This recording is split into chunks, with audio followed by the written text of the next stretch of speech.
हर्षवर्धन त्रिपाठी जी, मैं आपका रुख कर रहा हूं। देखिए, कल जैसे अरविंद केजरीवाल की रिहाई की जो आदेश है वो आए, फैसला सुप्रीम कोर्ट से सामने आया, एक जीत, एक जश्न हमने देखा कि आम आदमी पार्टी की जो कार्यकर्ता है नेता बनाते हुए नजर आए और कहा जाने लगा कि tiger is back, game changer के तौर पर देखा जा रहा है। कैसे देख रहे हैं बाकी के जो फेसेस बचे हुए हैं, क्या उस पर फर्क पड़ता हुआ नजर आएगा?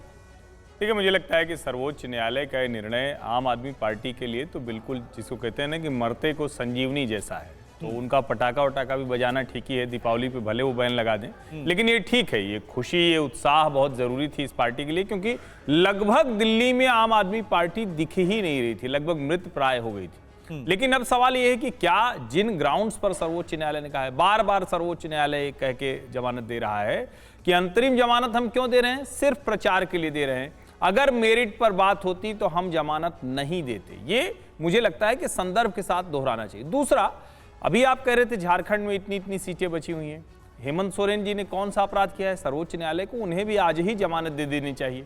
और दूसरे ऐसे मामलों में जहां आपको लगता है कि नेता है, देश भर में, देश की जेलों में जो भी नेता बंद हैं, उनको खोल देना चाहिए, उनको खुला छोड़ देना चाहिए, क्योंकि अरविंद केजरीवाल के ऊपर कोई ऐसा छोटा मोटा मामला नहीं है, इतना गंभीर शराब नीति में घोटाले का मसला है।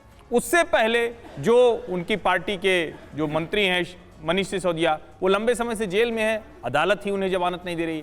सेशन कोर्ट से सुप्रीम कोर्ट तक गिरफ्तारी को चुनौती देने की अरविंद केजरीवाल की खुद की याचिकाएं खारिज हो चुकी हैं, उसके बावजूद जमानत मिलता है। तो सर्वोच्च न्यायालय, ठीक है, कई बार होता है सर्वोच्च न्यायालय ऐसा उदाहरण पेश करना चाहता है और उसको लोकतंत्र खत्म होने और बचाने जैसी चीजों से जब कहते हैं तो जनता प्रतिक्रिया देती है। मुझे नहीं लगता कि इसको आम आदमी पार्टी कोई किसी तरह से लाभ ले पाएगी। बड़ी बात आपने कही हर्षवर्धन जी कि जनता प्रतिक्रिया देती है। हमारा ही शो है दिल्ली डायलॉग, उसमें जनता बेशुमार प्रतिक्रिया देती है। उनकी तरफ से केजरीवाल का समर्थन भी किया गया, कुछ लोगों ने बताया भी कि अपराध करेंगे तो फिर जाना तो पड़ेगा जेल। राजेश जी, मैं इसी बात से आपके पास पूछूंगी, क्या आज कनेक्ट करने की कोशिश होगी अरविंद केजरीवाल की ओर से, वो इमोशनल कनेक्ट, वो इमोशनल दांव जो कि बहुत मिसिंग रहा आम आदमी पार्टी में जब जनता के बीच वो जाएंगे?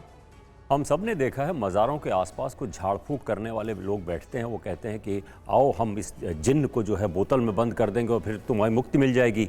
ये जिन्न जब बोतल से निकलता है तो अपने शिकार को बहुत परेशान करता है। अरविंद केजरीवाल भारतीय जनता पार्टी के लिए वही जिन्न साबित हो रहा है कि जो बोतल से अब बाहर निकल के आ गया, हालांकि 1-2 जून तक ही है।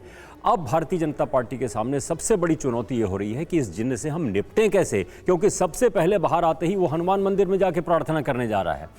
भारतीय जनता पार्टी के लिए एक स्टालिन पर अटैक करना, उनको क्रिटिसाइज करना, सनातन को लेकर के बहुत आसान होता है। राहुल गांधी के जनेऊ पर हमला करना बहुत आसान होता है, लेकिन अरविंद केजरीवाल की राम भक्ति और हनुमान भक्ति पर कैसे वो तनकीद करे, टिप्पणी करे, उसकी आलोचना करे, ये भारतीय जनता पार्टी के भीतर बहुत बड़ी एक चर्निंग चल रही होगी।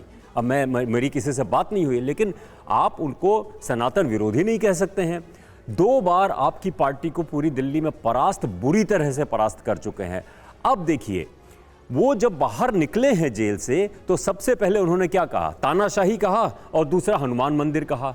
अब उन्होंने भारतीय जनता पार्टी में हमला भी किया और जो व्यापक हिंदू वोट है उनका, उसको भी उन्होंने एक तरह से सीधे अपील कर दी कि मैं हनुमान मंदिर जाकर कर रहा हूँ। इसका असर अगर नहीं होगा वोटों पे तो फिर तो चमत्कार ही कहें इसको।